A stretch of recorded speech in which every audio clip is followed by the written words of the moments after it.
kita menunggu drop off dan lain sebagainya, pick up itu sangat messy, yang di tempat Solaria itu sudah tidak ada lagi.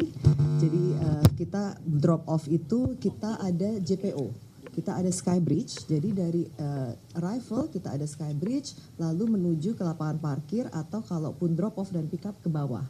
Jadi tidak ada lagi yang dulu chaos di tempat Solaria itu ada taksi, bis, orang nyebrang dan segala macam, akan tidak ada lagi orang nyebrang. Jadi nyebrang akan melalui Skybridge JPO, dan ini sudah jadi, sudah kita simulasikan operasi dan kita akan menambahkan personel yang cukup banyak untuk memanage kemacetan ini yang di I Gusti Ngurah Rai, memperbaiki berkaca dari tahun lalu supaya kita tahun ini persiapan juga lebih baik lagi. Mungkin itu dari saya, Pak Arya. Terima kasih. Silakan Pak Dirut. Baik, terima kasih. Mungkin untuk presentasinya bisa ditarik.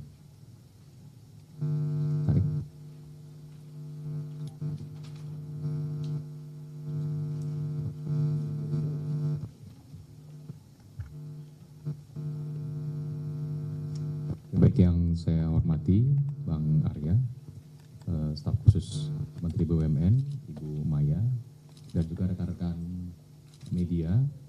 Assalamualaikum warahmatullahi wabarakatuh. Salam sejahtera untuk kita semua, Om Swastiastu.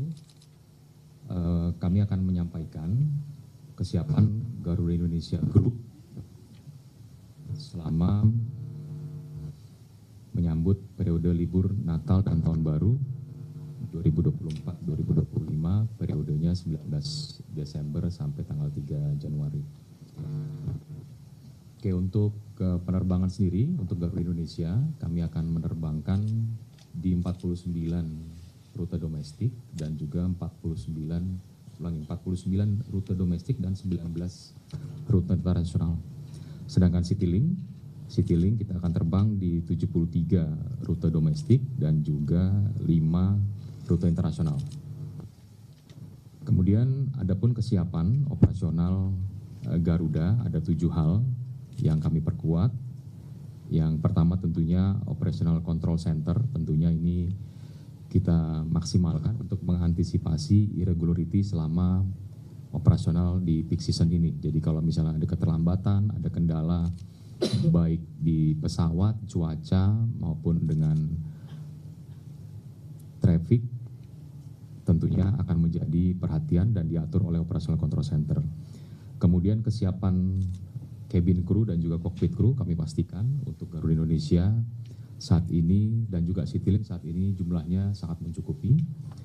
Kemudian armada kami juga menyiapkan adanya pesawat standby, pesawat yang beroperasi secara reguler.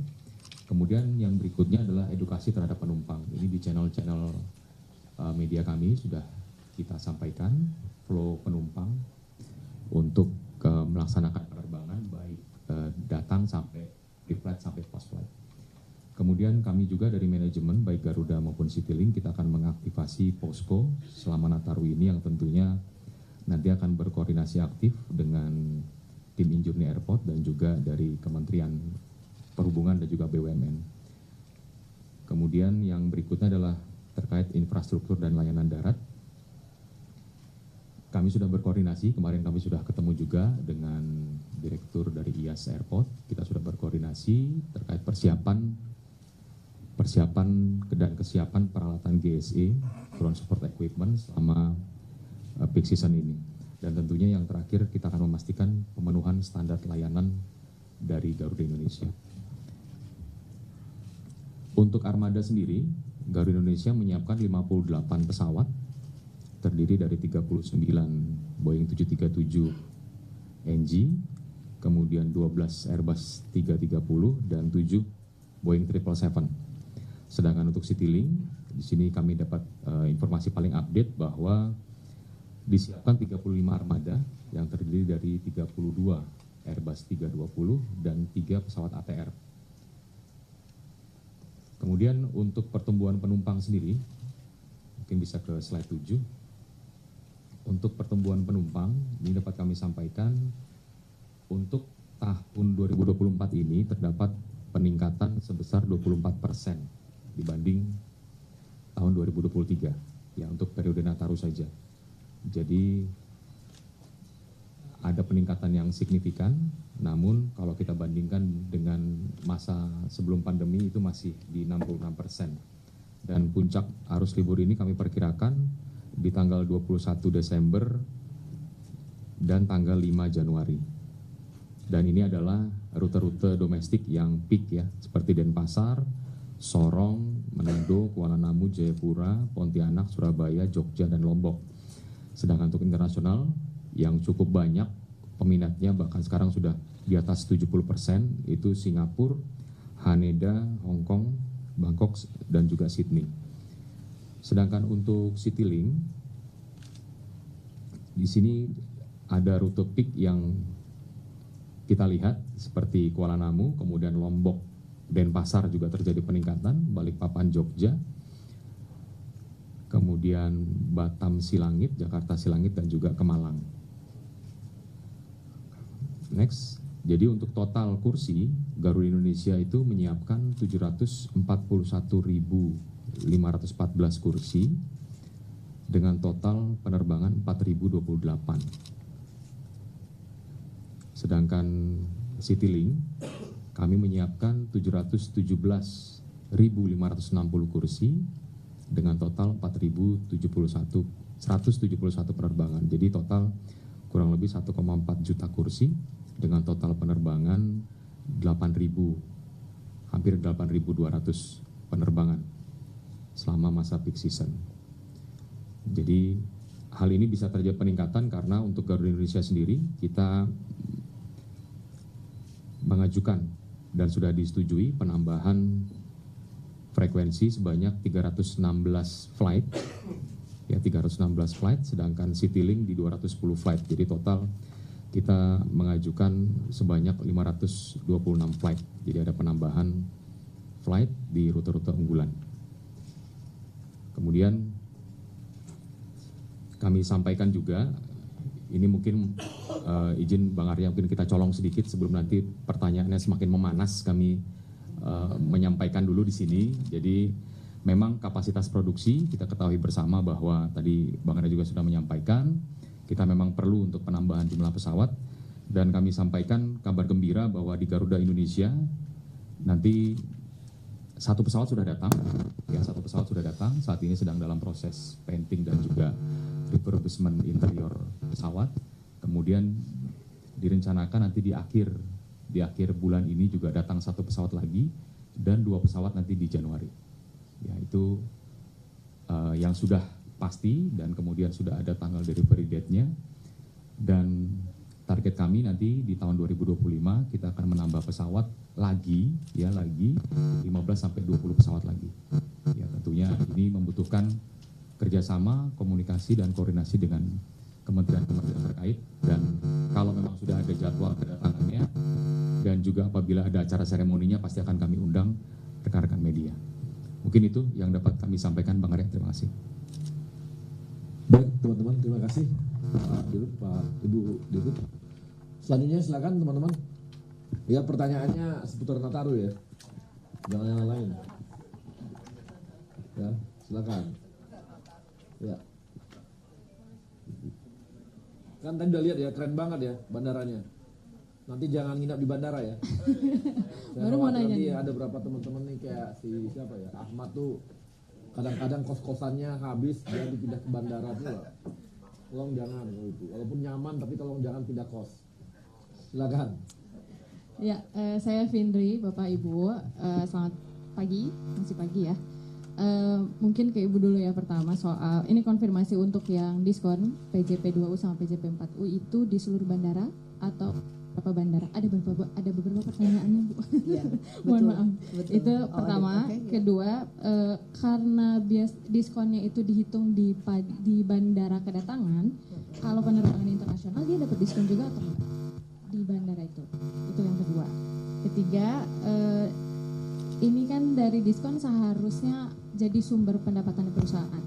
Ketika pemerintah minta tolong, ayo dong bantuin turunin tiket pesawat, Ya.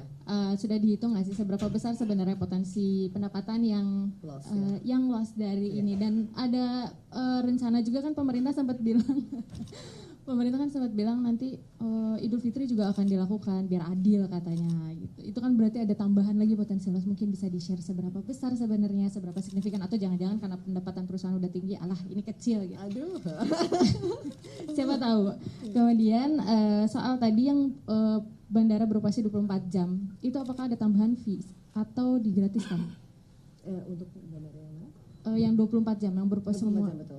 Apakah itu free buat pengguna atau nanti kita kena charge lagi? Oke.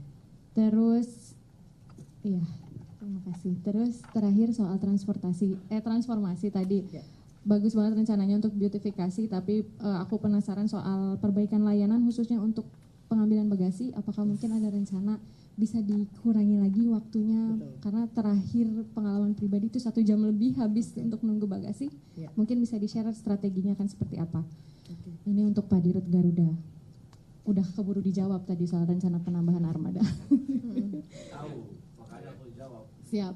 Ini tapi mau konfirmasi karena gini, ada beberapa kalangan yang berpendapat bahwa Garuda itu berkontribusi membuat harga tiket pesawat sekarang mahal. Karena armadanya nggak ada, artinya mereka nggak punya pesaing, mau naikin harga berapapun orang akan ambil. Karena kebutuhannya sebenarnya ada. Apakah setuju dengan teori tersebut? Itu yang pertama. Yang kedua tadi, karena ternyata sudah ada rencana untuk nambah armada, mungkin bisa di-share berapa besar tuh investasinya untuk 15-20 pesawat, dapat dari mana dananya, mungkin bisa di-share. Terima kasih. Yang tadi Terakhir, Pak Arya belum kebagian pertanyaan. Belum kebagian pertanyaan. Kementerian BUMN, bagaimana dukungannya untuk Garuda ini? Karena tadi kan kalau kita dengar beberapa pendapat orang, ini ada kontribusi besar Garuda nih bikin harga tiket mahal. Kementerian BUMN bagaimana membantu Garuda untuk memperbaiki kondisinya lagi? Terima kasih. tadi mengenai ini nggak usah dibicarakan mengenai ini bukan loss atau apapun. Ya di mana-mana, ya kan. Wajar juga ada periode-periode tertentu kita menurunkan harga kan wajar aja. Jadi bukanlah langsung wah ini lossnya sekian, nanti berita kamu udah tahu saya tuh. Wah akibat ini lossnya sekian enggak. Tahu tuh saya kan. Enggak. Kita pokoknya ada namanya periode-periode tertentu wajar saja sebuah perusahaan ataupun apapun namanya korporasi itu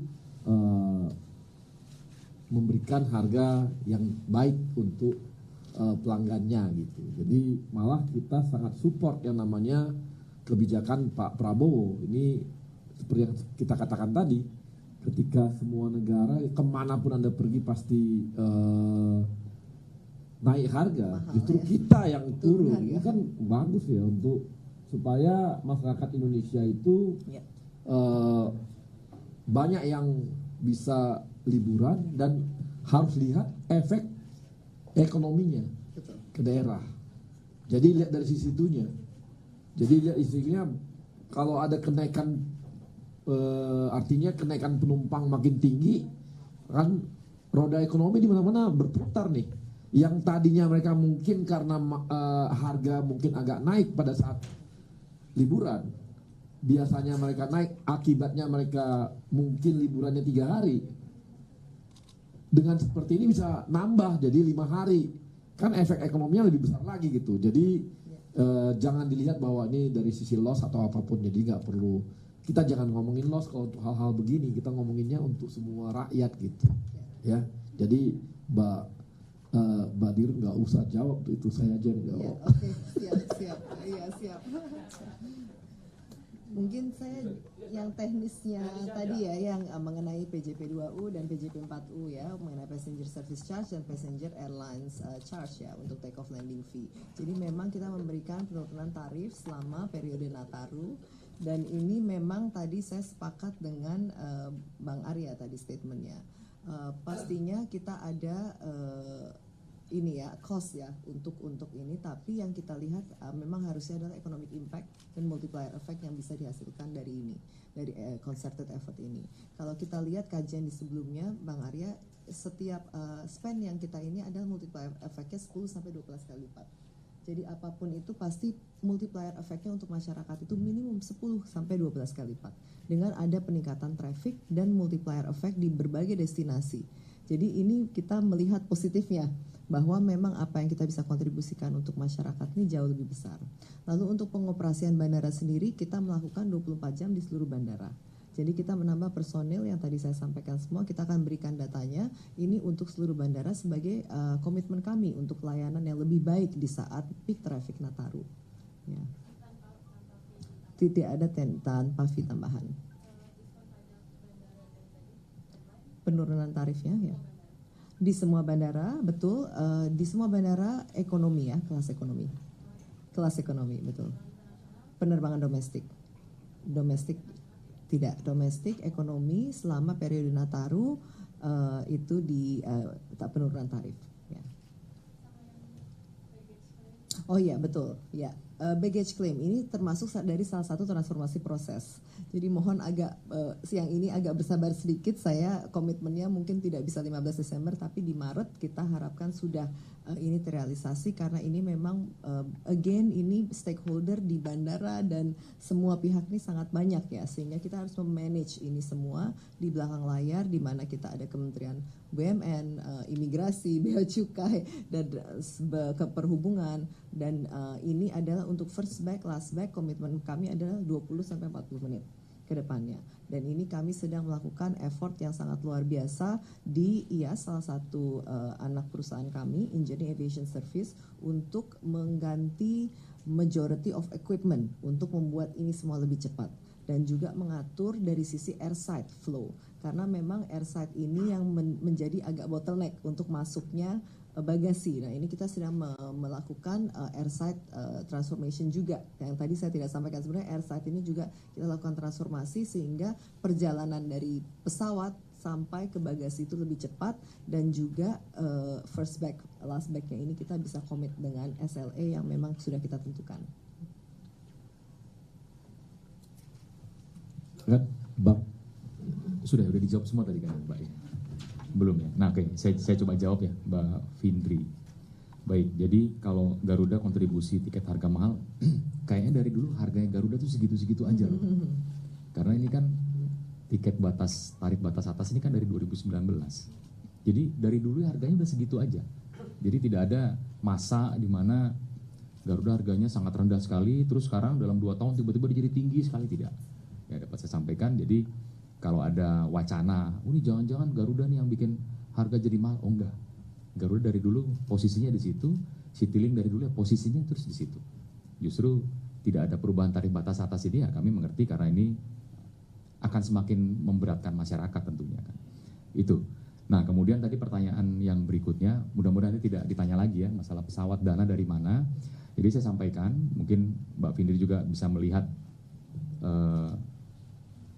sibuknya saya engage dengan beberapa dari vendor, dari Airbus, dari Boeing, dari beberapa lessor ya. Artinya kita membuka luas-luasnya komunikasi bahkan dengan beberapa airline besar ya untuk menambah pesawat tadi, dan tentunya kalau kita bicara angka masih sangat jauh sekali Mbak.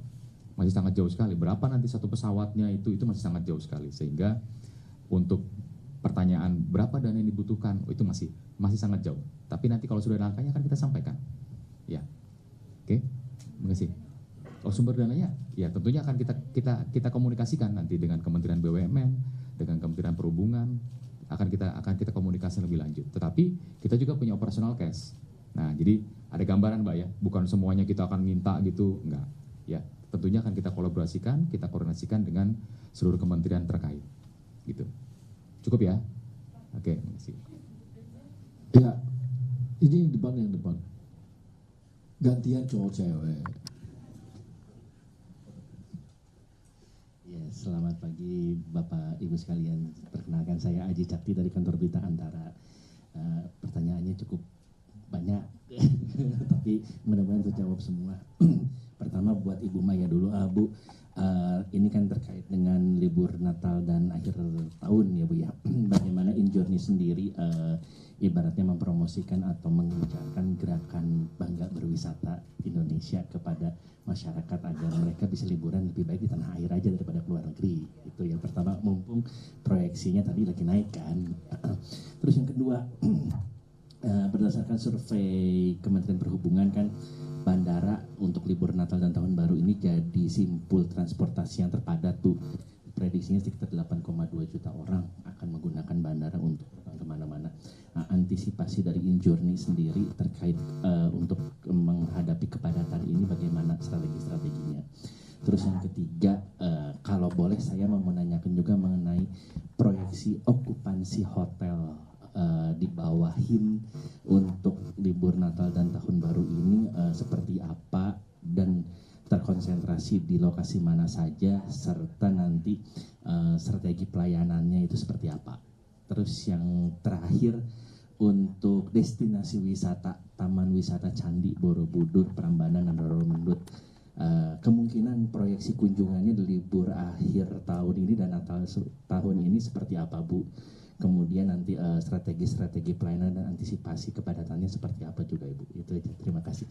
Dan untuk Pak Dirut, yang pertama adalah Pak, boleh ditegaskan lagi Garuda dan Citylink akan melayani berapa rute dan berapa rute tadi boleh dikasih lagi berapa rute baik domestik maupun internasional, dan apakah banyaknya rute domestik itu sebagai dukungan Garuda untuk Gernas BBI juga, Gerakan Nasional Bangga Berwisata Indonesia juga. Terus yang kedua Pak, kita tahu kan saat ini kondisi cuaca sedang fluktuatif ya Pak ya, sedang tidak menentu. Antisipasi Garuda sendiri dan Citylink sendiri untuk keselamatan penumpang dan persiapan menghadapi cuaca yang begitu ekstrim seperti apa? Dan kalaupun nanti ini pertanyaan ketiga, dan kalau terjadi force majeure dan kemudian penerbangan ditunda atau dibatalkan demi keselamatan semua, itu nanti ada kompensasi apa dari Garuda demi keselamatan, jangan sampai cuaca ekstrim dipaksakan juga untuk terbang. Terima kasih. Oke, dari saya dulu ya mengenai destinasi yang memang di bawah InJourney dan destinasi super prioritas yang telah dicanangkan oleh pemerintah. Jadi memang kita ada 5 destinasi super prioritas yang telah dicanangkan pemerintah, di mana dari 5 tersebut 4 ada asetnya InJourney, yaitu Borobudur, Mandalika, Labuan Bajo, dan Toba. Dan itu betul sekali Pak mengenai konsep Bangga Berwisata Indonesia. Memang kita ingin para semua berwisatanya kalau bisa jangan terlalu banyak keluar negeri, kita tetap di domestik ya. Untuk mengencourage tersebut kita ada beberapa parameter. Salah satunya adalah attraction. Attraction ini sangat penting, mungkin nanti kita bisa press con terpisah kali ya Bang Arya untuk kita memaparkan semua program yang ada untuk selama libur ini. Jadi kita ada berbagai event yang akan kita adakan. Mungkin salah satunya saya sebut beberapa ya. Kita di hotel kami di Meru dan Bali Beach yang sekarang kita buka di Sanur, okupansinya sekarang sudah 98%. Kita sudah 450 kamar, okupansi 98%, dan kita akan ada Anggun C. Sasmi konser saat New Year untuk di Bali. Jadi teman-teman welcome kalau ini ada Anggun nanti datang. Lalu di berbagai titik attraction kita juga kita menyiapkan semua konser maupun cultural budaya.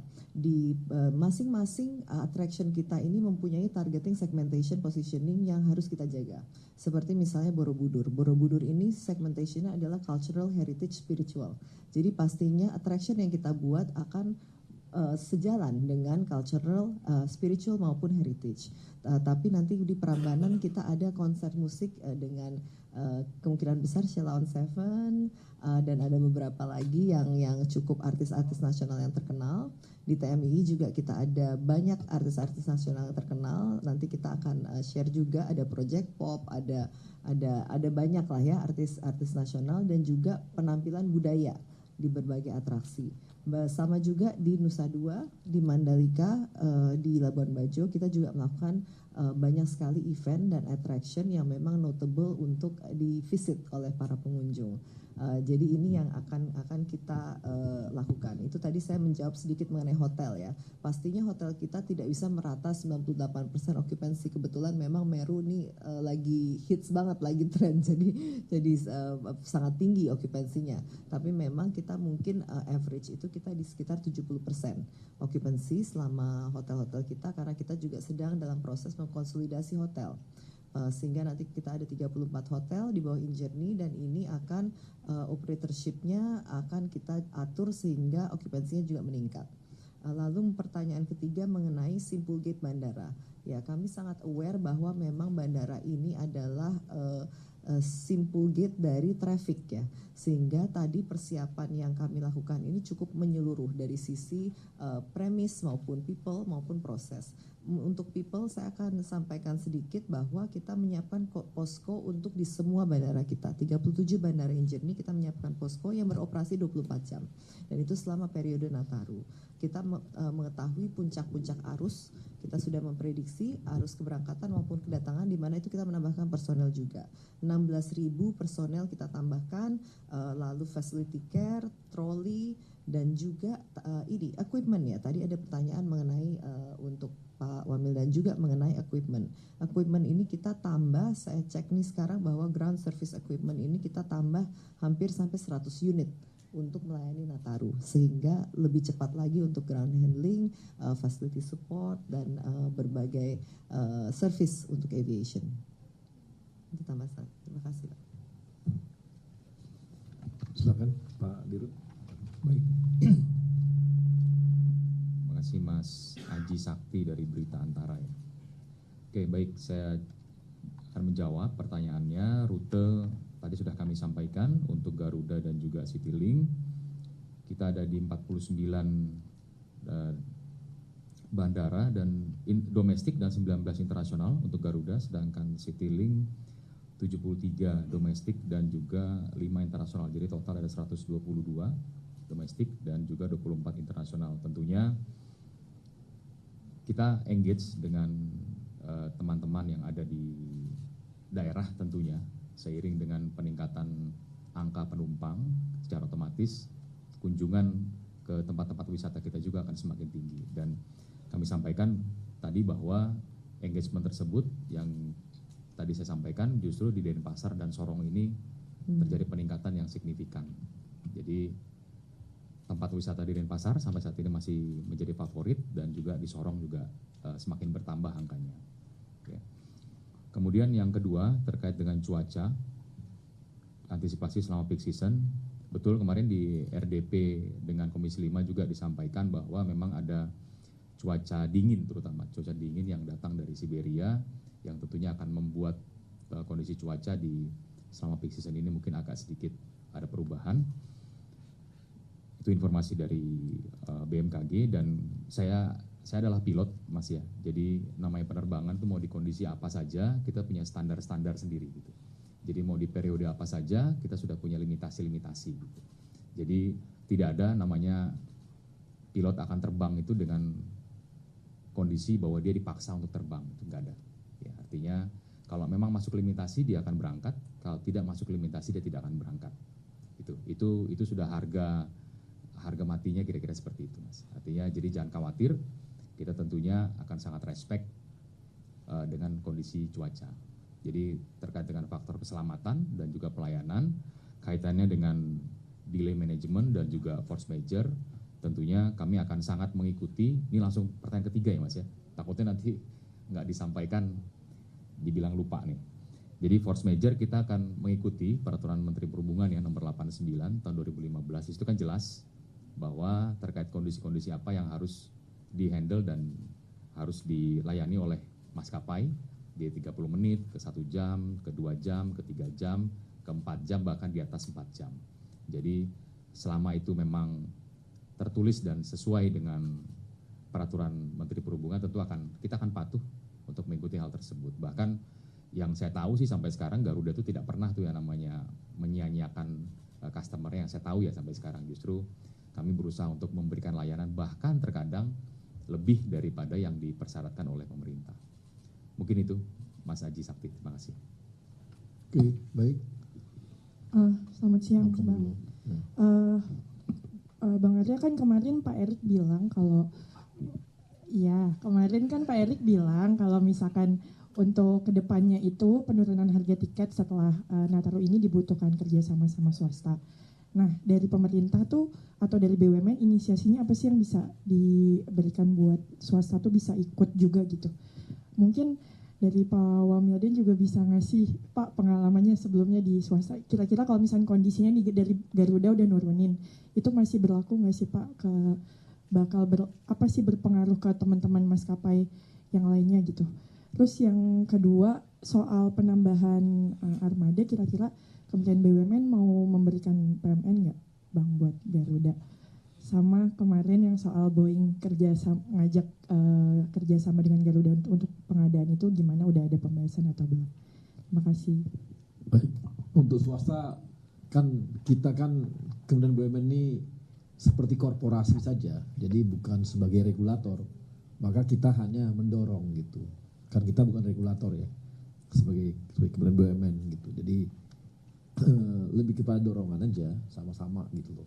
Kemudian yang kedua tadi mengenai memang kita tahu bahwa saat ini kebutuhan pesawat kita sangat besar gitu. Bisa dibilang tadi kan ada Pak Dirut tadi sudah paparkan ya. Sebelum pandemi itu kita punya berapa ya? 150 sebelum pandemi. 150. Saat sini 390. Berarti kan kurang memang pesawat kita. Nah, karena kurang pesawat, wajar kalau misalnya BUMN juga cari celah apakah bisa ada penambahan pesawat.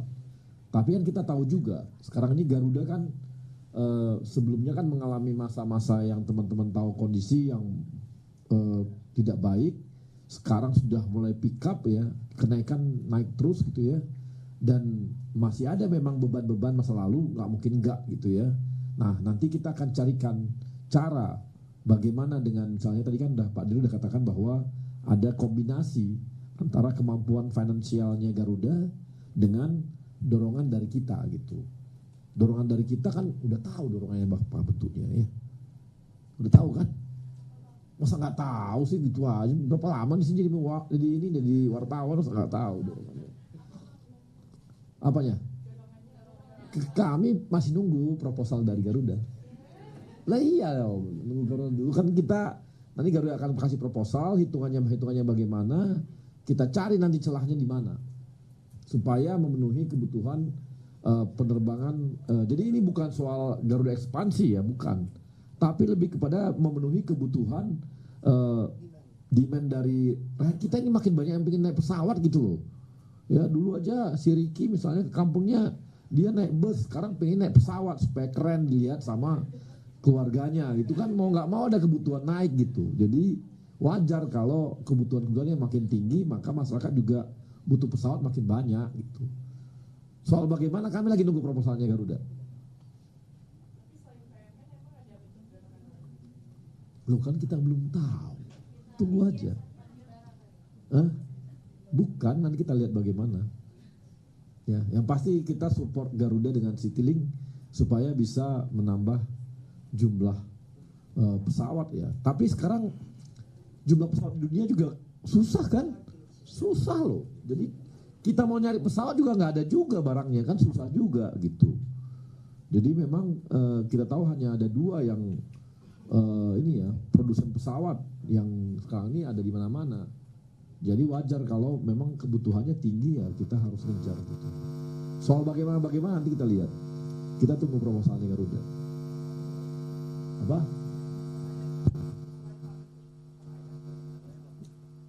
Kan itu bisa banyak hal ya, banyak hal. Tapi makanya kita tunggu proposalnya Garuda nanti. Setelah itu kita lihat tahun depan bagaimana.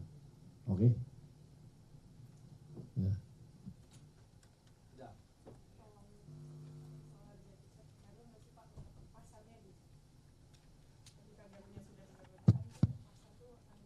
Jangan gitu, nanti Garuda turunin nanti dianggap lain turun gitu. Ini nakal banget nih, mancing-mancingnya kili-kili gitu.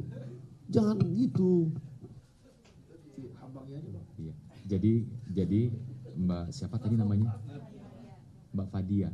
Oke, Mbak Fadia. Jadi kalau kami kan ya berkoordinasi aktif dengan Kementerian Infrastruktur, Kementerian BUMN, kemudian Kementerian Perhubungan, bahkan kemarin ada Kementerian Pariwisata juga ikut. Jadi kita sudah sepakat, kita turunkan.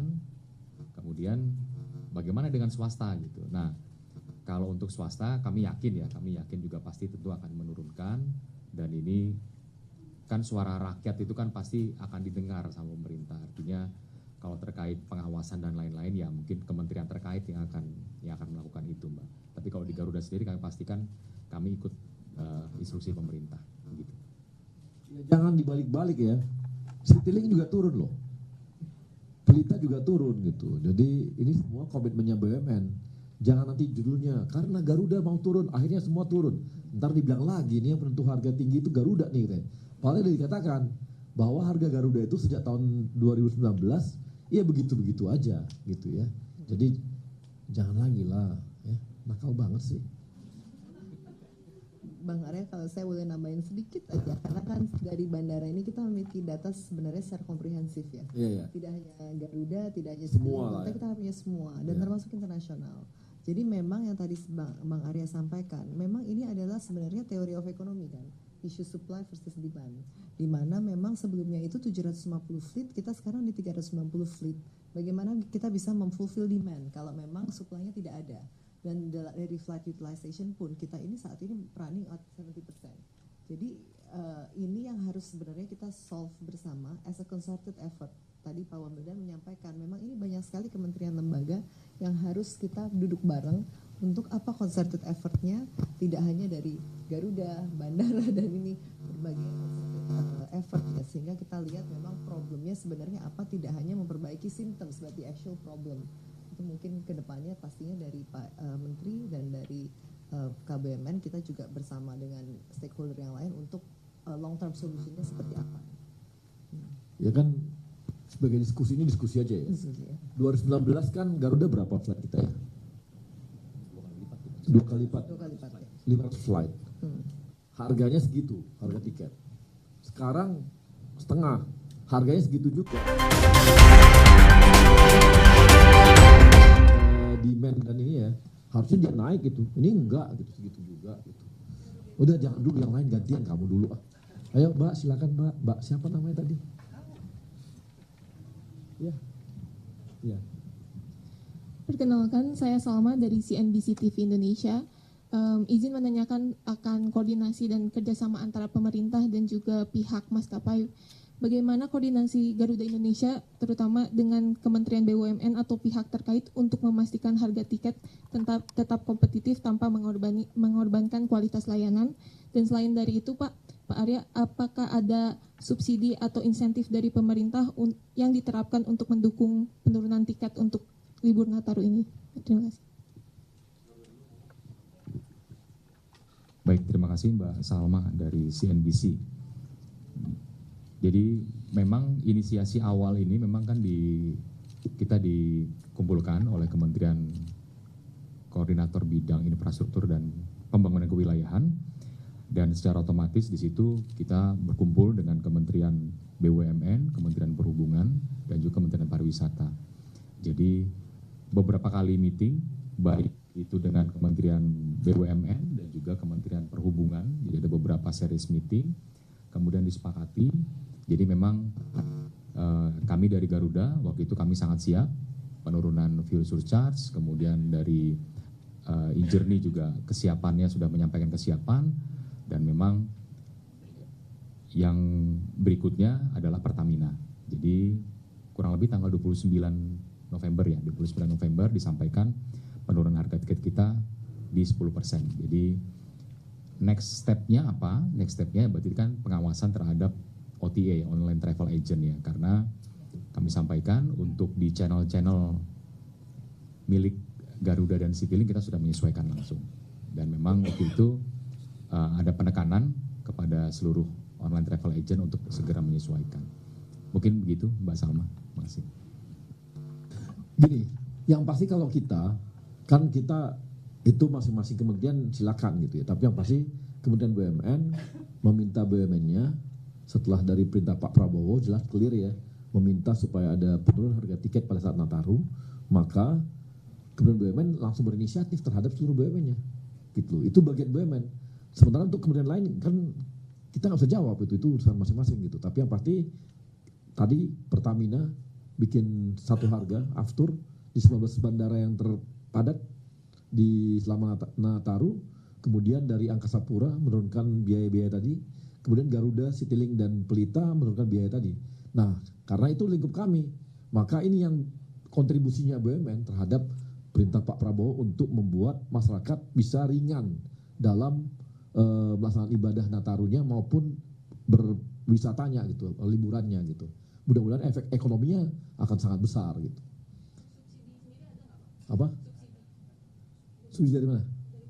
Saya nggak bisa ngomong kalau dari sana, karena kan saya lalu ngomong dari Kementerian BUMN-nya gitu. Nanti Mbak silakan, Mbak siapa namanya? Mbak Salma silakan tanya ke kementerian lainnya. Tapi yang pasti untuk kita yang di Kementerian BUMN dengan BUMN-nya, inilah inisiatif yang kami ambil gitu. Oke, makasih. Saya Carla dari Kompas, mau memastikan lagi sih Pak, masih relate sama. Saya terusnya dua ini loh. Nanya ke Bapak dulu, nanti Pak Wamil sama Pak Bu Maya juga saya tanya.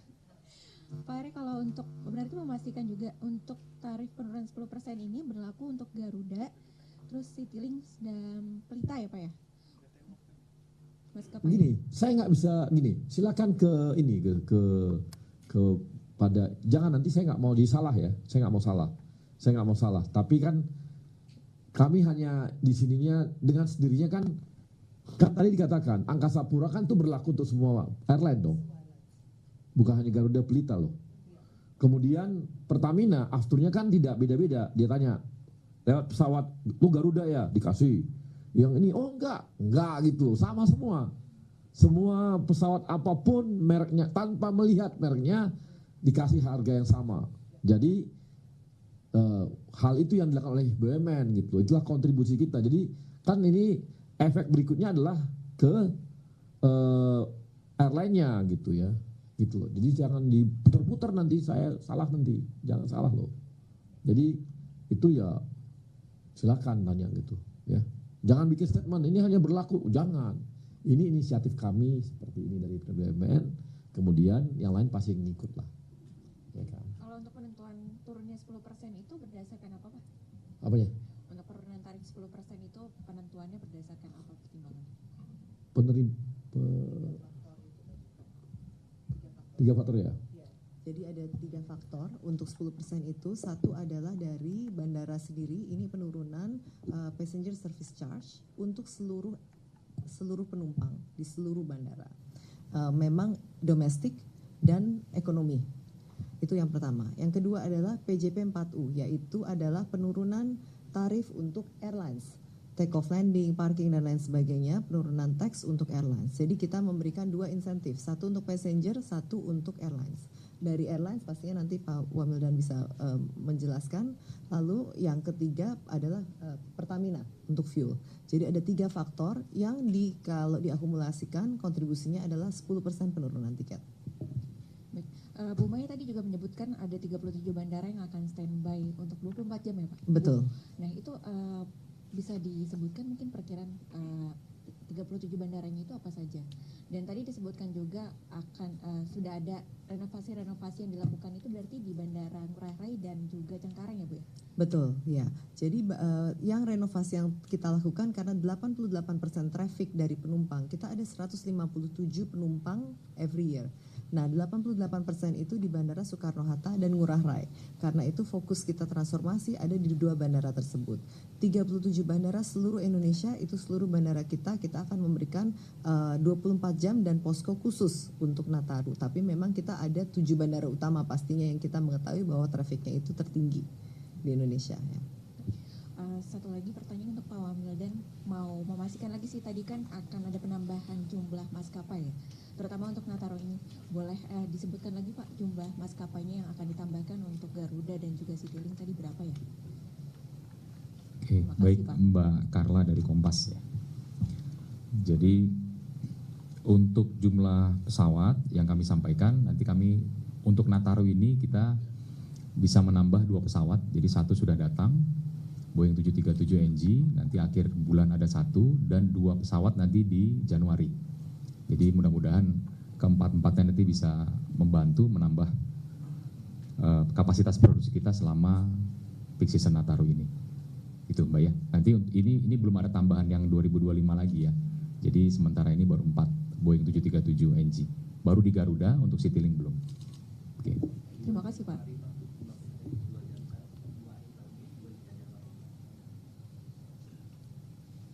Baik. Ada Ada lagi? Habis? Habis ya? Oke. Baik teman-teman, terima kasih. Nanti berikutnya akan ada lagi hari apa kita preskon lagi? Hari Senin. Hari Senin akan ada lagi untuk apa?